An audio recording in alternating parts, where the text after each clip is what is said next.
Good morning. Welcome back to another day on the Appalachian Trail. Well, to no surprise, it's definitely way colder up here in Maine. For the first night since the Smokies, I was glad I had this 10-degree sleeping bag. It's gonna be cold, especially when you get through the whites.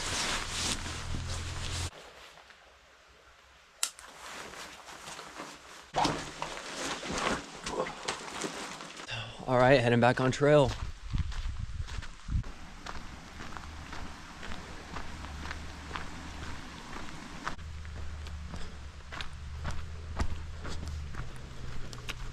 All right, now if you're not familiar with the main section of the Appalachian Trail, today we are going to enter what is called the 100-mile wilderness.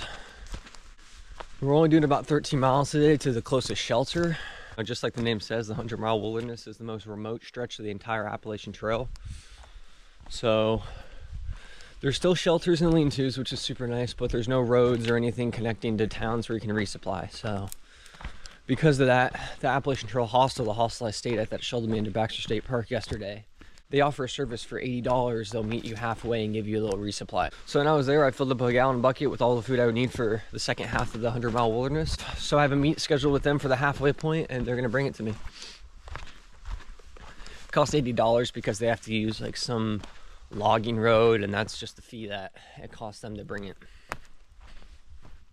Now the elevation in the 100-mile wilderness isn't the craziest. It's going to be pretty nice elevation, but it's known for its very rugged terrain and pretty harsh river crossings. Now if the water level's not too bad, which I'm hoping it's not for me, I should be able to just kind of jump across the rocks and get across them, but if it's high enough, I'll have to wade through the water, and it could be waist deep. And some situations where the rain was just so strong, the river's so high, the current's ripping so hard, you have to do a couple miles of a detour around the river crossing. So hopefully we don't run into that, but I guess we'll find out.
There's a lot more wild grouse up here in the north.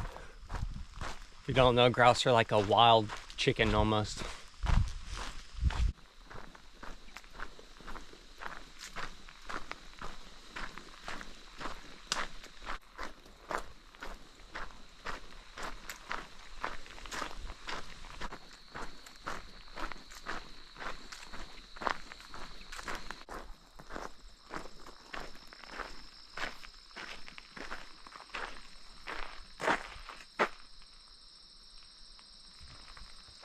So this is where you sign up for the Burges if you're just hiking in from the north and going straight into Katahdin. If you don't make a reservation at Katahdin Stream Campground, this is the route you have to go if you're heading in from the north.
All right, we're in the 100-mile wilderness. Just about 3 miles to the shelter for the night.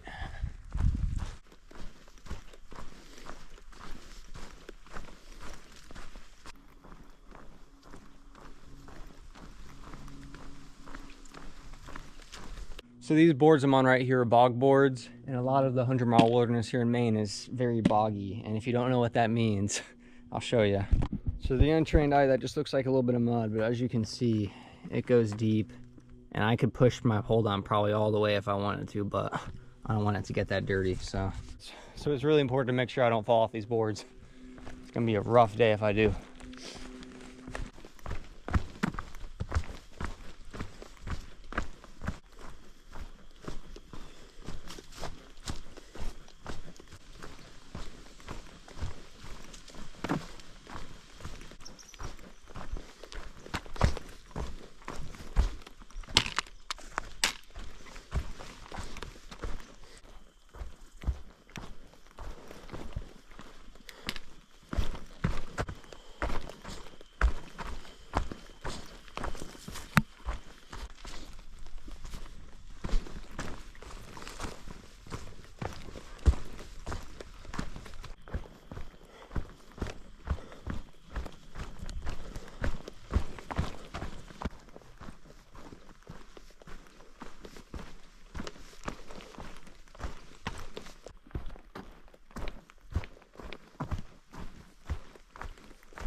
All right, looks like I'm the only one here, but I doubt I'll stay that way.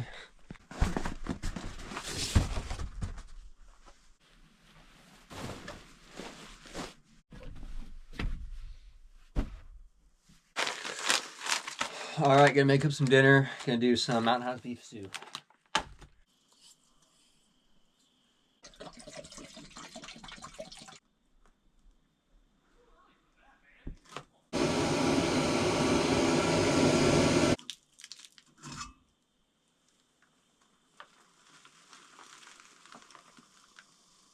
All right, good to go.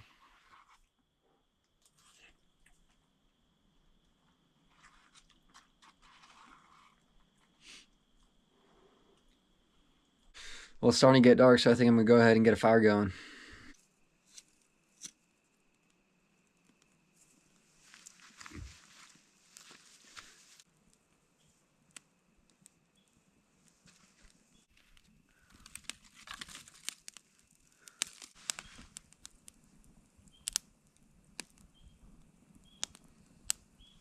All right, doing a recap and then going to bed. All right, from now on, since we flipped, the miles are going to go down from now on instead of up. So we started at Katahdin Stream Airground at mile 2,193. And we are now at Herd Brook Lean-To at mile 2,179.9. Alright, total elevation ascent was 1,247 feet. Total descent was 952 feet. Total mileage was 13.3. So definitely a really easy day. It was super flat, barely any uphills at all. And yeah, it's gonna be nice because I kind of have this just schedule of mileage per day to go by to make sure I get to my food drop that they're gonna drop off halfway for me. So it's a pretty chill. I think it turns the 100-mile wilderness into 6 or 7 days. So I'm definitely gonna get to slow down and enjoy it a lot more. All right, I'm tired. If you enjoyed, like, subscribe, comment.